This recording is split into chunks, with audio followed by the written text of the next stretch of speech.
Okay, we are on Yud Aleph Omud base, about halfway down. You'll see here at the end of the line the word Lema. The Gemara is going to suggest Lema Katanai. The argument we saw between Rav and Shmuel, we're going to suggest is actually an earlier argument between two Tanaim, two teachers of the Mishnah. What was the argument between Rav and Shmuel? Well, we saw the Mishnah on Yud Aleph Omud Aleph. The Mishnah said, the person was to lower or to raise up, to lift up over, to spread over their sukkah, a grapevine, a good vine, or ivy, and then use it as sukkah, as schach, then the schach is possible.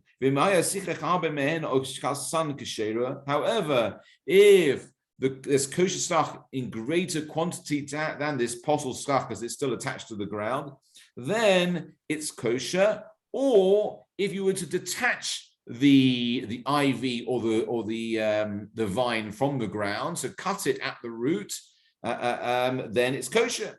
Says the Mishnah, a general rule of Tumul Halachas, which is anything which is Makabal Tumah, susceptible to becoming Tameh, or doesn't grow from the ground, you cannot use a schach. However, whereas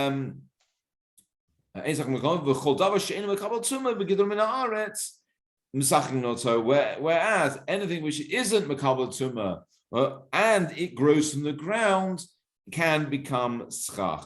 And we saw Rav Yosef's explanation, Rav Huna's explanation of Rav, and in fact we said it actually, it was Shmuel who said this, Rav who said this idea of K'sisasan zu asiyasan. We have a machlokas between Rav and Shmuel. Rav said that if you initially spread over posel schach because it's still attached to the ground over your sukkah, but you were then to detach it, he says that's the final act of placing your schach, and therefore the sukkah is kosher. Where Shmuel would say no, it has to be asui lo min ha'ta'aseh. It has to be made and not from something which is ready-made. Meaning, when you place the schach on the sukkah, it has to be initially kosher schach. You can't do an act of tikkun. You can't remedy it once you've spread non-kosher schach onto the sukkah. It remains posel. You can't then come and remedy it by cutting it from the ground in order to make it not non-attached, detached from the ground. And that's the fundamental machlokus between Rav and Shmuel. We went through a number of different refutations of Rav. Rav came back a number of times to defend himself, but we ended off by saying here, we said, Mikol Makom, nevertheless, Talan v'achachach pasak. Remember, we told this case of, we brought the analogy of making tzitzis as well. Yeah, the Gemara talks about the case of tzitzis. The tzitzis have to be, the threads have to be individual before you tie. It's no good taking one long piece of thread, tying it to the corner of a beged, and then cutting the ends in order to make it 8 separate strands. They have to be separate strands before you tie them. What about the other way around? If you tied them and then separated them, again, it's the same machlokus between Rav and Shmuel. Rav would say that the cutting is the final act of making, and therefore it's kosher, whereas Shmuel would say, no, the tying is the act of making, and you can't remedy after you've tied it. And so the Gemara ends off by saying, so it was another refutation of Rav. Says the Gemara, if you were to hang the tzitzis and then cut them, separate them, kasha Rav, we know that would be that's a problem for Rav, and the Gemara ends off by saying kasha. Yeah, it is. We acknowledge this is a problem for Rav. We can't seem to get past it. We pass on Shmuel that if you were to start off with posel schach, so you were to spread a vine over your sukkah to use it as your schach, and then you were to cut it, that would not be sufficient to make it kosher schach. According to Shmuel, what you'd have to do is you'd have to lift each piece up and then place it down once again in order to complete the act of making your schach. And that's how we paskin. Yeah. It has to be asui v'lo min ta'aseh. It has to be actively made and not just come about from something which is already in situ. Does that all make sense? Yeah. So when if someone just lifts it up, that's the act of making it special for the sukkah, as it were. Yeah. Yeah. Because you're then placing it. It's already kosher because it's been detached from the ground, and then you're placing it back down l'shem schach, and therefore it's all good. Yeah, similar sort of halakha we say if you were to have, let's say, your schach up from year round, not a problem, but you should lift it up and place it down in l'shem schach. Or let's say someone puts it on. Let's say you have a non-Jew who makes your sukkah for you, and they put the schach on for you. You need to do it yourself, right? Because it needs to be put l'shem schach. Therefore, what you can do is just lift it up and put it down l'shem schach.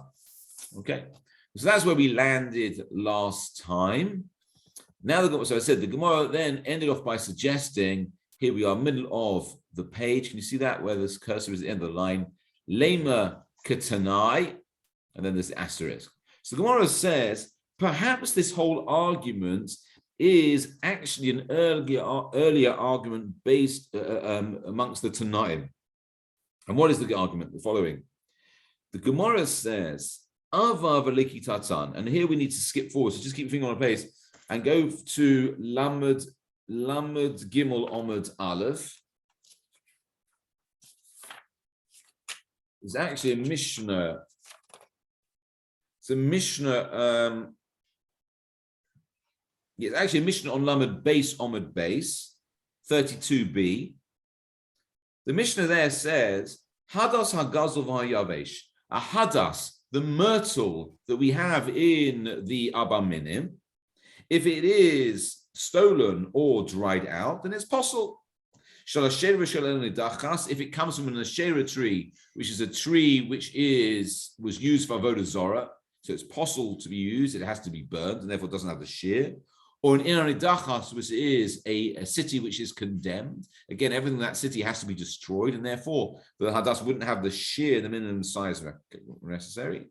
Possible. It'd be possible. Niktam Roshov Nifutsu Alav, if the top of the Hadas is cut off, or the leaves have spread out, or Shahayu Anavav, this is the bit we're interested in, or Shahayu Anavav Murubos Mi'alav, or its berries are greater than its leaves, possible. It's possible. Now, certain types of Hadassim, what I know, so all Hadassim, they actually grow with that little red berries on them. Yeah? Now, they generally, they fall off by the time we get to them. What happens if not? What happens if you've got more berries on the stalk than you've got leaves, says the Mishnah Apostle. However, there is a remedy. V'miutan kasher. However, if you were to reduce the number of berries, so pick them off, so you've got now more leaves and berries, then now it becomes kosher. However, you can't reduce the amount of berries on Yontuf itself. Rashi explains, because it's a type of tikkun, it's a type of remedy, which you can't do on Shabbos. Yeah. Rashi says, why is it called anav? Like it's grapes, pre-shaboy, shadome la'anav. And it's a fruit which looks like a grape, so like little berries on it. And then you look on Lamed Gimel Omid Aleph, and it is towards the bottom of the page. Let me find it.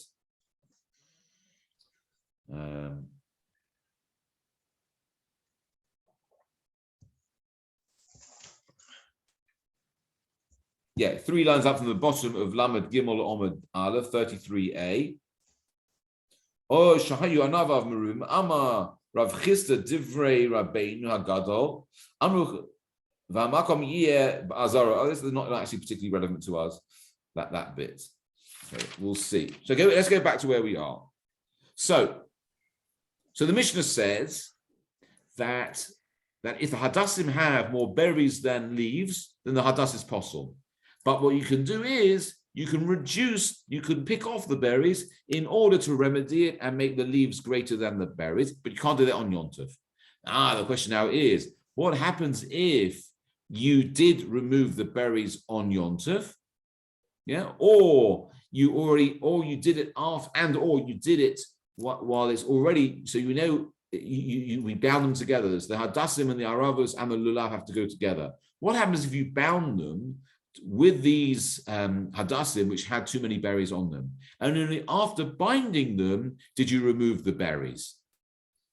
Is that okay or not? So says the Gemara on our back on Lamed Yudalef Omid base. So it's Tanaitic argument. Lemetakanai Ava Velikatan Pasul Divrei Rabbi Shimon Bar Yohasadak. So Rabbi Shimon says, if you transgress the words of the Chachamim, and you went ahead and on Yom Tov you reduced the number of berries on the hadassim, it's possible. For Chachamim Achshirim, whereas the sages would say, no, it's kosher. Just look at Rashi. Now, Rashi is further back up the page, higher up the page, parallel with around about the fourth line of the Gemara on the left-hand side. Ava velikitan, inve hahadas. So the berries of the hadas. The Snana Kamanas we'll see later on Lamed base on base, which we just saw. Imhayu anavav merubim me'alav pasul. If the number of berries is greater than the leaves, then it's possible. Why? Says Rashi, tahavale menuma v'lo hadabu, because it's mottled, it's speckled, it's spotted, and it's not hadar, it's not beautiful. Yeah, as we know, there's a requirement for the arba minim to be hadur, to be beautiful, and speckled hadassim aren't the most beautiful type of hadassim. However, v'im miyuto kasher, if you were to reduce the number of berries, then it's kosher. However, me'ma'atim b'Yom Tov, however, you shouldn't reduce it on Yom Tov. Why, says Rashi? As we said, to masakin mana lahachshir es apostle, because it's masakin mana. It is making something, it's remedying something. It's taking something which is not usable and making it usable, which you can't do on Shabbos and Yom Tov. For example, you can't take a kli which needs something which needs toiveling in a mikveh and toivel it on your Shabbos or Yom Tov. Why? Because you're taking something which can't be used and making it usable. You can't turn something from which is not usable into something usable on Shabbos or Yom Tov. So according to Rabbi Shimon, that you can't do to make a kasa. So to masakin man lahaksh es apostle because tani b'baraisa ava. Whereas a brayso asks, what happens if someone goes against the Chachamim and actually goes ahead and detaches these berries on Yom Tov? She'amru einam item b'Yom Tov. Whereas the Chachamim had said you mustn't reduce them on Yom Tov and you can't pick them on Yom Tov and it's possible. What is the state of the Abba Min in that case? So says the Gemara, so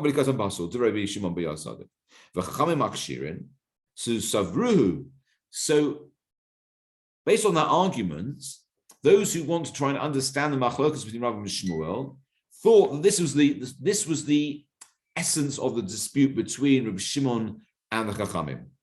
Tukuli alma lulav sarach eged. They were of the opinion, and Rashi says, who's they? Savruhu, Rabbanan debe midrasha. The rabbis of the base of Medrash, the Ba'il Lemishmei Minei, who were trying to infer from this, that the picking of the berries is the completion of the act of the Hadas, Palig. That's what they were arguing about. And they held, Tukule Alma, says Rashi still, Tarvayu, Hanach Tanaisavru, that both Rabbi Shimon and the Chachamim.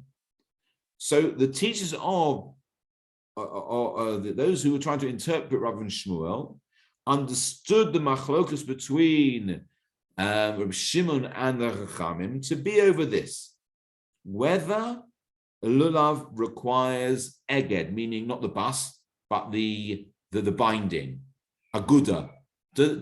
Is it a requirement for the lulav, the hadas, and the arava to be bound together? Now, I know our minhag is to do so, but is it strictly necessary? if you were merely to hold them together, would that be sufficient? That is the source of the machlokas, or that's what we're suggesting what the machlokas is. Lulav sarach eged, and again, that's a Gemara, or actually a Mishnah later on in Lamed Omid base. Okay, quickly, not we'll find another time. Yeah, it's a bias actually. Lulav sarach eged. Yeah. So what do we know about that? So if that's the machlokas, and look at Rashi, lulav sarech eged, and Rashi is here, just parallel with Hagos Habach. Lulav sarech eged, lulav sarech eged, la'angut shlosha minim ke'echad. So we know to bind together the three species, lulav, hadas, and arava, as one. V'shayach bei asui, and that has an implication in terms of asui v'lo minto aseh. That does everything that before you bind it, does everything have to be kosher first, or could it be that you bind it and then, if necessary, make something kosher? What are we talking about? The hadas. Let's say you were to bind the hadas while it had too many berries on it. And once you've bound it, then you pick off the berries. Is that okay or not? Would that be considered to be asui or minata aseh, making it, or it's already made? And remember, that's almost the source. That's the similar argument we've got with the sukkah, which is if you were to lay posel schach on it and then make that schach kosher by cutting it, is that asui and not minata aseh? According to Rav, it's not. He would say that the cutting is the making of it, the final act of making, whereas Shmuel would say no, that's already made, and you can't remedy it once you've started out with it as something as possible. Okay.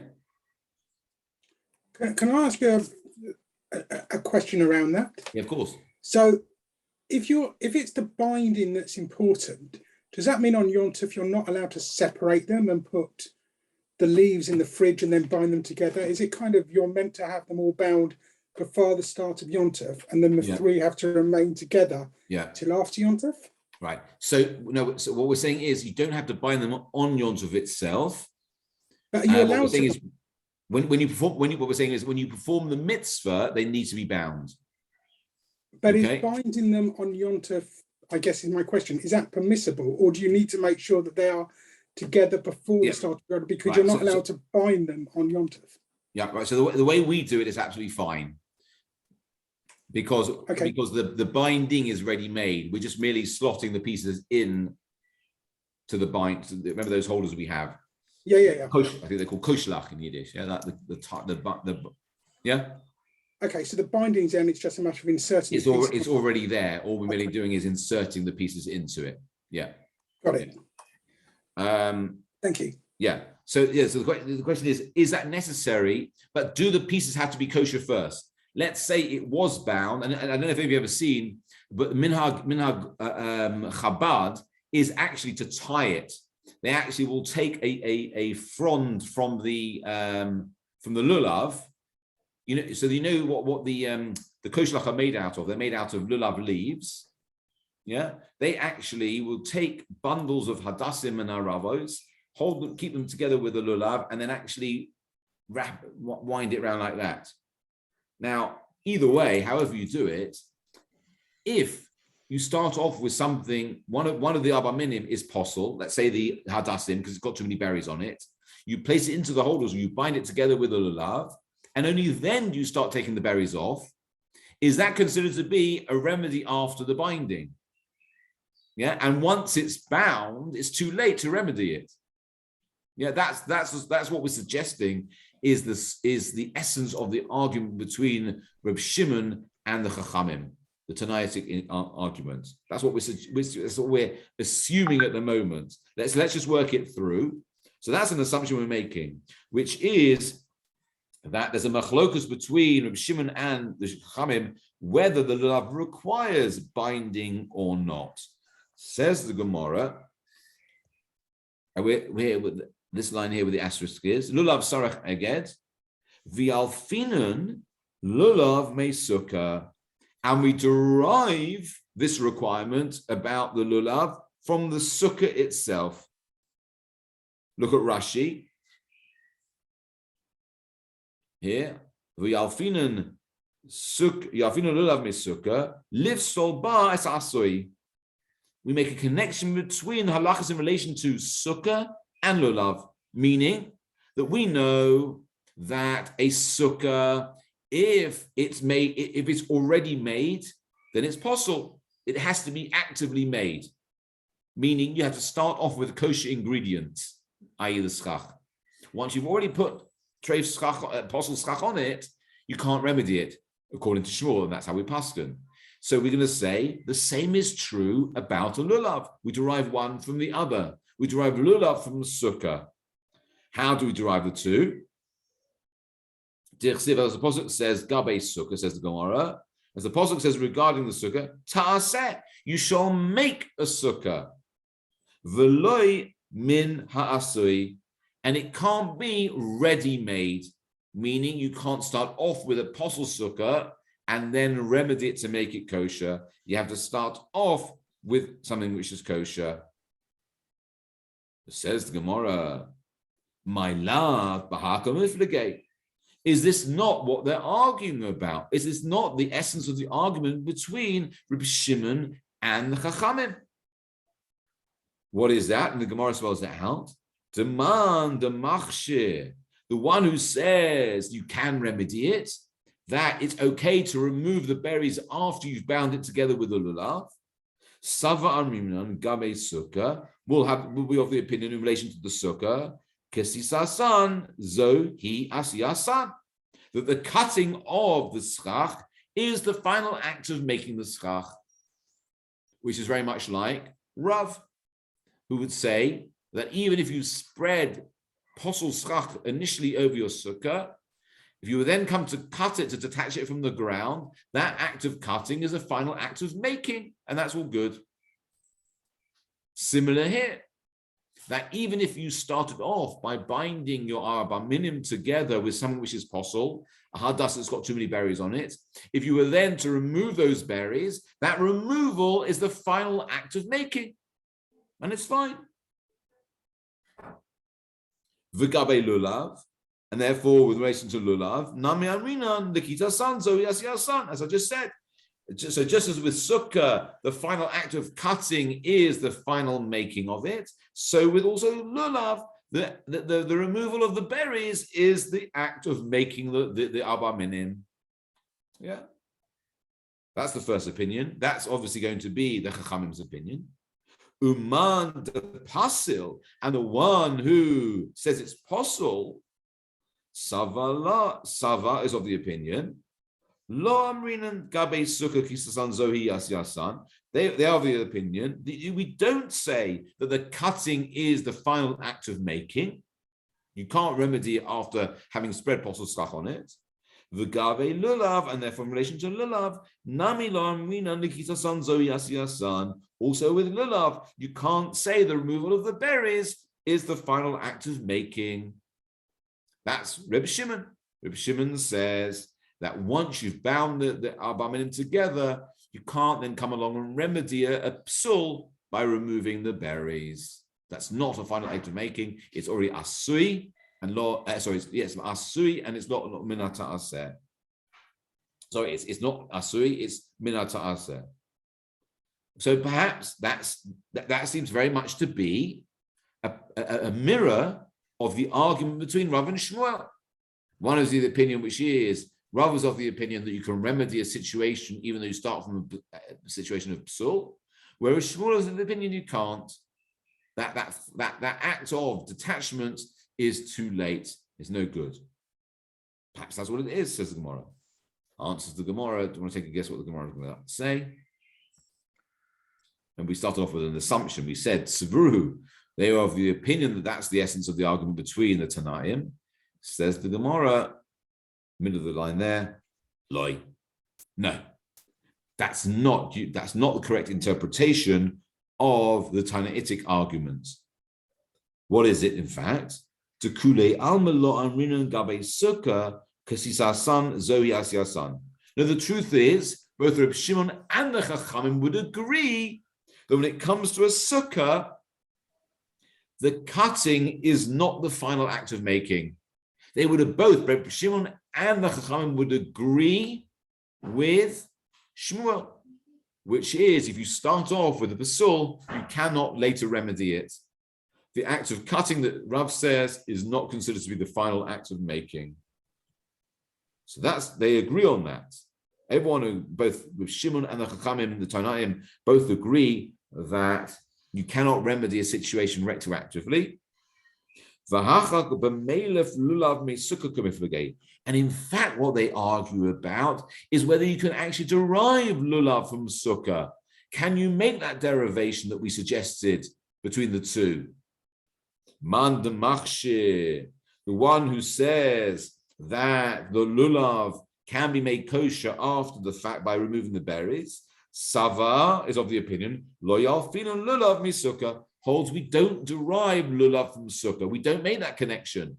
Although they would agree, and here we're talking about Reb Shimon, although Reb Shimon would agree when it comes to a sukkah, you cannot remedy a situation retroactively by cutting it. He would say, well, we don't learn lulav from sukkah. They have different halachas. And therefore, although you cannot remedy the, we're talking about the Rabbanan here, Rabbanan, Chachamim would say, although we agree that you cannot remedy the sukkah situation, we don't connect lulav and sukkah because we don't have that derivation. And therefore, lulav, you could remedy after the fact. Uman de pasil, says the Gemara. Over here. Uman de pasil. Whereas the one who's of the opinion, which is the lulav, once you've already bound it, you cannot remedy it to make it kosher. Savayalfina lulav misukah is of the opinion that we do connect lulav and sukkah. That whatever apostles a sukkah will also apostle lulav, meaning that since we've agreed that starting off with apostle schach cannot be remedied, so too starting off with apostle arba minim cannot be remedied. That's Reb Shimon. That's the source of the argument. Now let's just look at Rashi.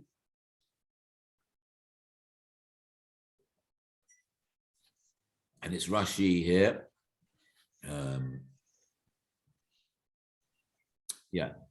Yalfina v'yalfinan here. So we said let's derive sukkah from lulav. Sorry, lulav from sukkah. Says Rashi. Can you see that? The binyan of. So we know the 13 hermeneutical principles. One is called a binyan of. Yeah, which you can learn a halacha one from the other. As we find halacha in one aspect of something, we can apply it to another. And remember, we're going to see this is a Masorah. You cannot make this up. You can't say, halacha is in one area something. Let's say that it's the same halacha in something else. Yeah. So, but we can't. So, if you have a Masorah, you can. So, let's see what's B'binyan of Ma'asinu b'sukkah. Just as we find with sukkah, sheyesh ba ma'aseh, that there has to be an act of making the sukkah, the schach. The pizza Torah al ha'asui b'pasul, and the Torah is particular about it not being made from something which is possible initially. Af lulav kain, so too with the lulav. Yeah. So if you have a tradition of learning from sukkah to lulav, then the halachas will be the same. The halacha in relation to a sukkah is that you cannot remedy after the fact. It has to be made initially kosher. So too, a lulav, when you come to bind it, all the ingredients have to be kosher. Okay? That's if you learn one from the other, if you've got that binyan of. However, if you don't, says the Gemara, look at Rashi, continue. Lo yalfinan lulav misukah, livsol ba es ha'asui, to posel that which is already made.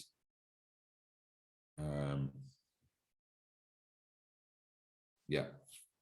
So I just want to make sure I found that there's a Rashi that I wanted to show you, really important Rashi.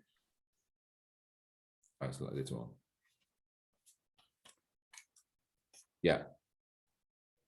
Okay, so we're clear on that. So it all hinges on whether you have this gezerah shava of or this binyan of from sukkah to lulav. If you do, then you will apostle both a sukkah and everybody apostles a sukkah. But if you have the binyan of, then you'll learn sukkah to lulav and you'll apostle the lulav as well. If you don't have that binyan of, although you agree that the sukkah is apostle, you wouldn't necessarily apostle the lulav because we have nothing to connect the two. Now the Gemara offers an alternative way of understanding the machlokas between Reb Shimon and the Chachamim. Says the Gemara, you see the middle of the line here, the abbreviation Vav Aleph Beis Aleph. V'i Bayis Ema, says the Gemara. And if you want to suggest there's another way of learning the essential machlokas between Reb Shimon and the Chachamim. Iseviralan to lulav sarach eged. We can say that a lulav, we can be of the opinion that the lulav requires binding. Kuli alma lo pligi, the yalfinan lulav misuka, that everybody agrees, or other way around. Kuli alma lo pligi, nobody argues that we derive lulav from sukkah. So Reb Shimon and the Chachamim would say we derive lulav from sukkah. What is the actual dispute between them? Ma sava sarach eged, uma sava ein sarach eged. One would be of the opinion which is that the lulav requires binding. The other will be of the opinion that the lulav doesn't require binding. Look at Rashi. Rashi tells us which one is which, gives away the game. It's good, helpful for us though. It says Reb Shimon. Reb Shimon Sava Lulav Sarach Eged. Reb Shimon says that the lulav requires binding. Says Rashi, La'agud Shlosha Haminim, to bind the 3 minim together, lulav, hadas, and arava. V'shaycha bei asi, and therefore there's a relevance to it being made and not something being ready-made possible to start with. And therefore we're forced to say what happened was you bound them Erev Yontif when the berries were greater than the leaves. V'chi loikta b'yontif hu. Sorry, v'hi loikta b'yontif haveilei mina asoi. And when on Yontif, you went against what Chachamim said you should do. They said you're not allowed to pick the berries on Yontif. You went against that. And you picked them. Okay, we have an issue with that. But more fundamentally, you have the issue, which is you've now tried to remedy something after the effect. When Shimon was of the opinion that the binding is the essential element, almost like the tzitzis, the tying is the essential element, like putting the schach on the sukkah, that's the essential element. Once you've done the essential part, you cannot remedy it. So if you started off with the psul, you can't remedy that later on, because the binding, the tying, the laying of the schach is the act itself. Once that act is done, finished. There's nothing you can do to remedy a situation. Yeah. So if you started off with the berries on, when you came to bind it, they were possible at that moment. Now you've bound it. The strict requirement that the final act of making the Abba Minim is the binding. You bound it with something which is possible. It remains possible. There's nothing you can do. Is that clear? Good. Okay. Whereas the Chachamim will say, we agree we learn lulav from sukkah, but we don't derive the idea of we don't say that the Abba Minim require binding. Let's just look back in the Gemara.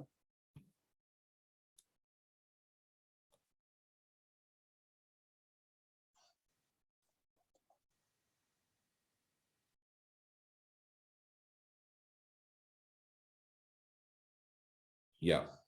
Okay, so go back in the Gemara. Sorry. He said, "Lulav sarach eged, chulul alma lo plegita, yavinu lulav misuka. V'ach kamer flegei masav sarach eged, masav ein sarach eged." Yeah. Uplugta. Next line. Here, beginning of the line. Just bring it up slightly higher. Here, 2 lines up from the wide lines. Uplugta tahani tanai. And actually, what Rabbi Shimon and the Chachamim are arguing about is over another teaching of other Tanaim, the son, as it was taught in another brisa, lulav ben agud ben she'en agud kasher. A lulav, whether it's bound together, tied together or not, is kosher. Rabbi Yehuda Omer agud kasher, she'en agud pasul. Whereas Rabbi Yehuda is of the opinion, which is if it's bound then it's kosher, but if it's not bound then it's possible. Says the Gemara, first of the wide lines of the Gemara, my time with Rabbi Yehuda. Why is it Rabbi Yehuda of the opinion which is only if it's bound is it kosher? Says the Gemara, Yalef lekicha me'agudas ezov. He has a gezerah shava, so a connection between a word in 2 different pesukim. It allows us to derive one thing from another. So the word lekicha, meaning taking. Lekicha me'agudas ezov. So we know in the relation to the Korban Pesach, the Jews in Mitzrayim were told, "Ulekachtem agudas ezov." They had to take a bundle of hyssop, like a type of branch, right? They were going to dip it in the blood and put the blood on the doorposts. Yeah.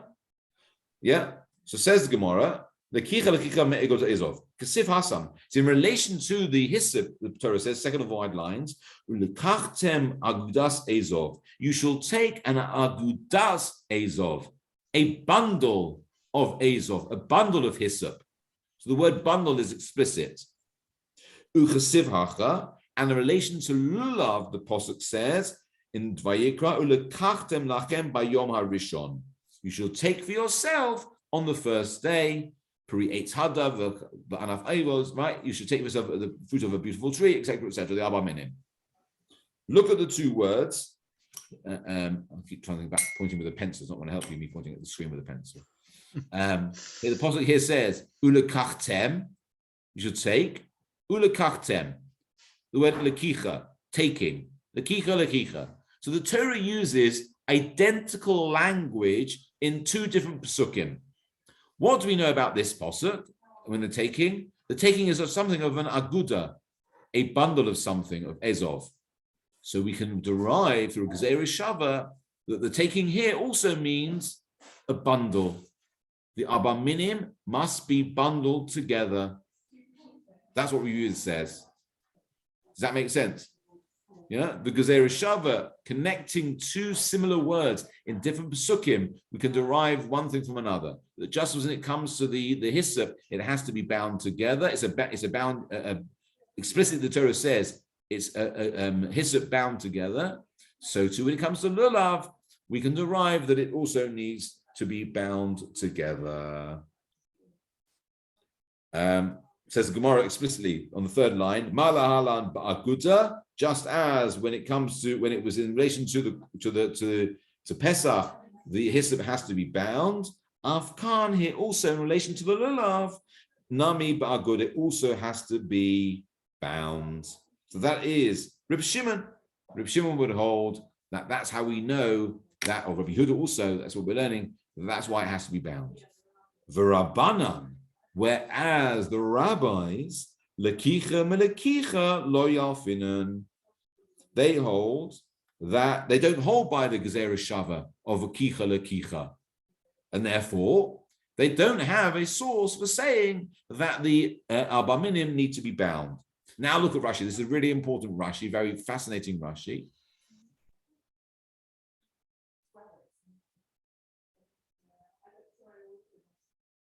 Where are we?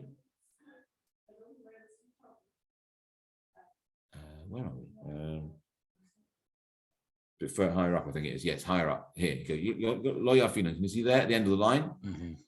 Lo yalfina. So the Chachamim don't have the Gezerah Shava. Says Rashi, lo lamadua. They don't learn the Gezerah Shava. They never learned the Gezerah Shava. Vein Adam dan Gezerah Shava me'atzmo. A person cannot make up their own Gezerah Shava. Even though it may be logical, you say, there's a word somewhere in the Torah. There's a word somewhere in the Torah, and another place in the Torah, it's the same word. Let's derive one from the other. You cannot make that up yourself. You have to have a Masorah of that. Rashi goes on. In other words, Ella im kain lamdu miraboy miraboy. Only if you learned it from your teacher and your teacher from his teacher, ad Moshe Rabbeinu, all the way back to Moshe Rabbeinu, a Gezerah Shava, a textual analogy from one word to another word anywhere in the Torah, actually is halacha Moshe Sinai. Moshe Rabbeinu was given these teachings, and you have to be able to have a Masorah all the way back to Moshe Rabbeinu. V'shema mikros halalu lo lidrosh Gezerah Shava nechtavu. According to the Chachamim, the Rabbam never learned this, and so perhaps these two words were never meant to be learned one from the other. So although the Torah says ulukachtem in relation to the Agudas Ezov, perhaps it never meant you to derive it to the lulav. It just happens to be a coincidence that it's the same word. There was no encoding. Years ago people got very excited about Torah codes that you could do. You could find codes within letters, etc. Very, very exciting thing to find. And these Gezerah Shava is an early form of that. But perhaps this is not. It was never intended by Hashem to derive one thing from another.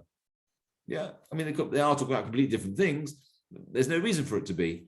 But so unless you have the Masorah, the tradition that you can learn one from the other, you cannot do so.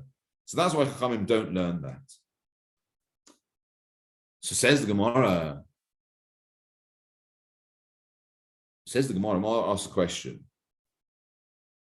Kaman Azla Hadasanya. So, according to whom does the following brisa go? It was taught lulav mitzvah la'agudasoy, that it's a mitzvah to bind your lulav. V'imloi aguda kasher. But if you didn't, it's kosher. So interesting, we've got a slightly different brisa here. We're not saying that it has to be bound. Oh, sorry, we are. We're saying it's a mitzvah. It's a good thing. It's an ideal thing of doing. But if you didn't do it, it still remains kosher. So who does that go according to?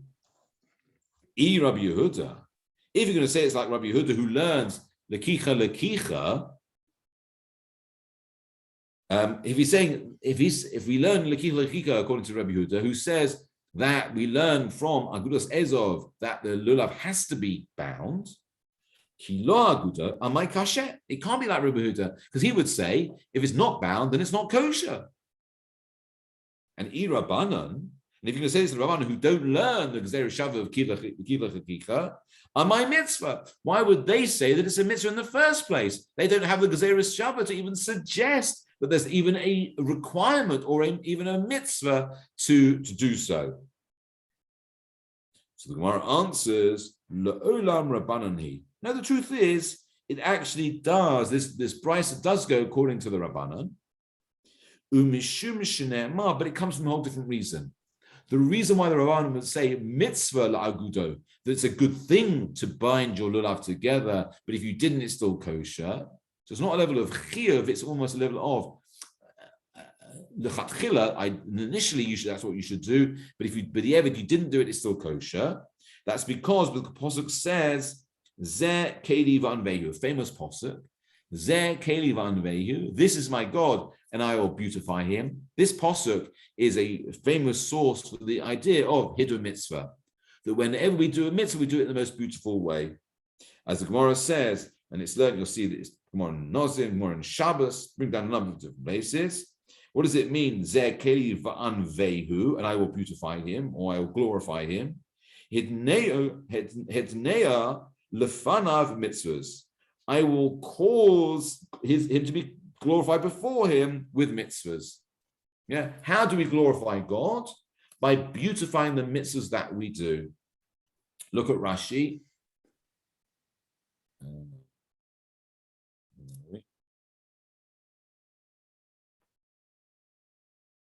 Yeah, here.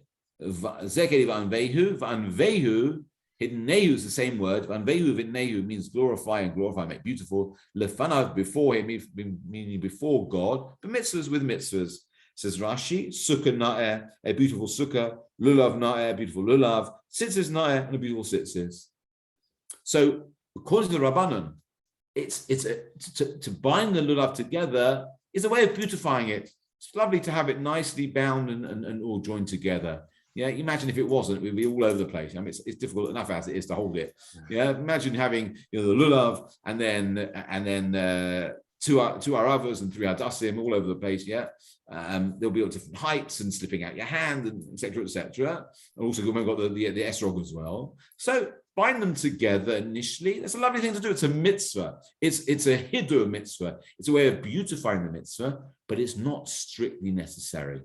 If you get to shul Yom Tov morning and that the holders have fallen out somewhere on the way, don't worry. It's still okay. You should hold it all together, but it's not ma'akev. Yeah, it doesn't stop you doing the mitzvah. Yeah. So then we see interestingly that although the Rabbanan don't have the Gezerah Shavah, the Kicha Lekicha, to say it's strictly necessary, they would learn from another place, which is it's a mitzvah to do so. Interesting, again, very interesting use here. The Gemara uses the word mitzvah here, slightly different to what we would say. When we say the word mitzvah, we say it's a chiyuv, it's an obligation. Here they say actually it's a beautification. It's the prime way of doing something, but it's not strictly necessary. So if after the event, but you are able to do it, it's still kosher. So this idea between having kosher, we said kosher tefillin, kosher mezuzahs, yeah, there's a standard, a minimum standard, and there's hiddur, there's muhudah, something which is more beautiful, right? Okay, just look at Tosfos. I want to share one very quick Tosfos with you. It says Tosfos, this idea of lekicha.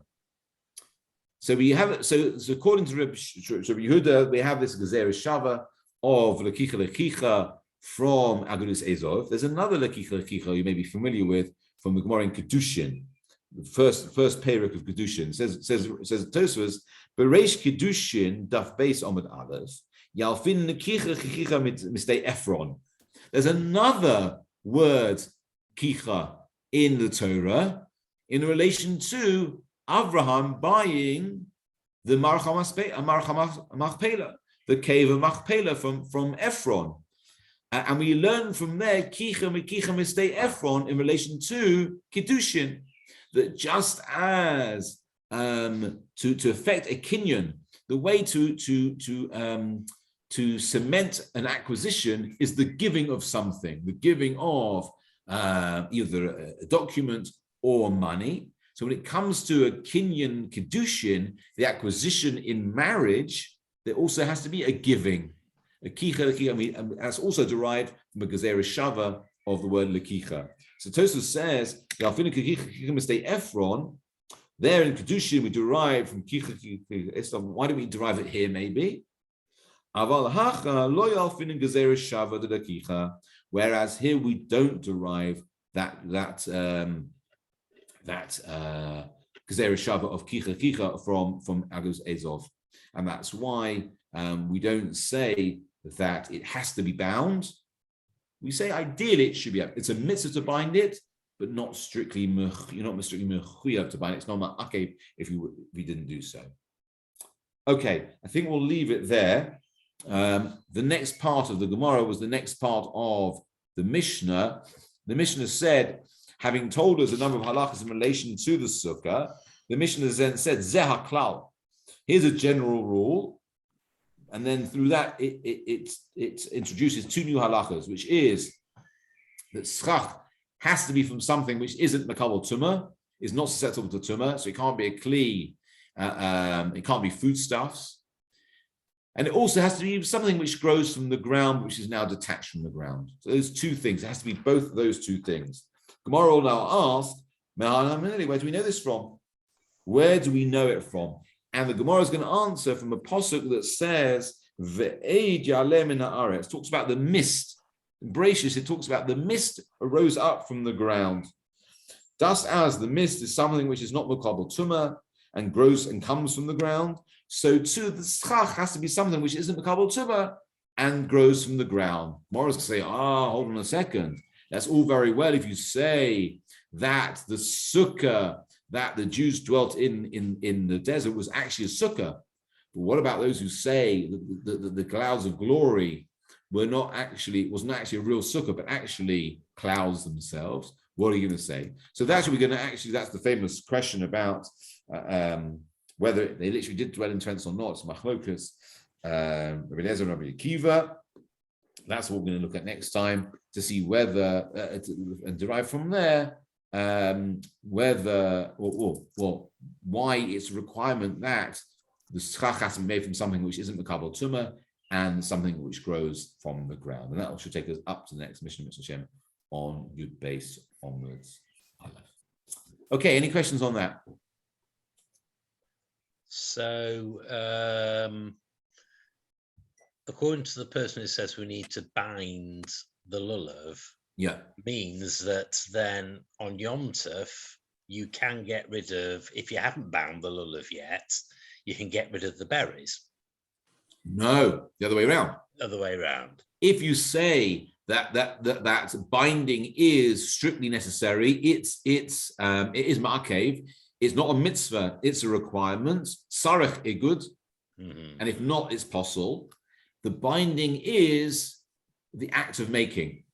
Yeah. And once you've made it, if you started out with possible ingredients, it remains possible. You can't remedy it. Oh, but you can then rectify your ingredients before you bind them.